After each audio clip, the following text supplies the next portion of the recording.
কবিতাৰ শিৰোনাম ৰৈ যাম মই এখিলা কাগজ হৈ। পাঠ আৰু ৰচনা সংগ্ৰাম দাসৰ।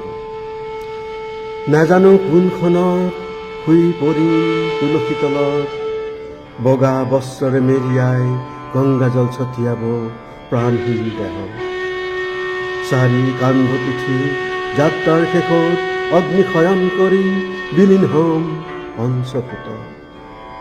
মাথো শুকুলা চাদৰ হৈ সাৱটি যাম লৈ তোমাৰ লাৱণ্যময় দেহ।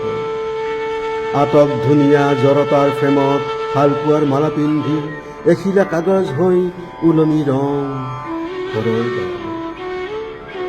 ভাৱহীন শব্দহীন ভাষাৰে কথা পাতিম তোমাৰ লগত একান্ত নিজনে। আমাৰ প্ৰেমৰ মধুৰতা আবদ্ধ হৈ থাকিব সজীৱ হৈ থকা মৌন ওঠ। পলসে চানি ধৰিব তোমাৰ পলাশী গালত প্ৰায়ে আঁকি দিয়া চুম্বন পৰশ। দুয়োৰে সংগত উপজা কুহি কুহি প্ৰেমৰ নিৰ্জীৱ অনুভূতি কব্বকে থাকিব নিস্তব্ধ বুকু। আলিংগনৰ তপতাশাবোৰ বিলীন হৈ যাব তেজৰঙা কামনাৰ কৰালৈ।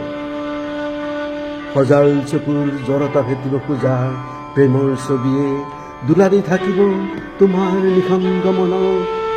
চলচলীয়া পদুমী নয়নেৰে অশ্ৰু হৈ নিগৰি শুকাই যাম খনিৰণত। ধন্যবাদ।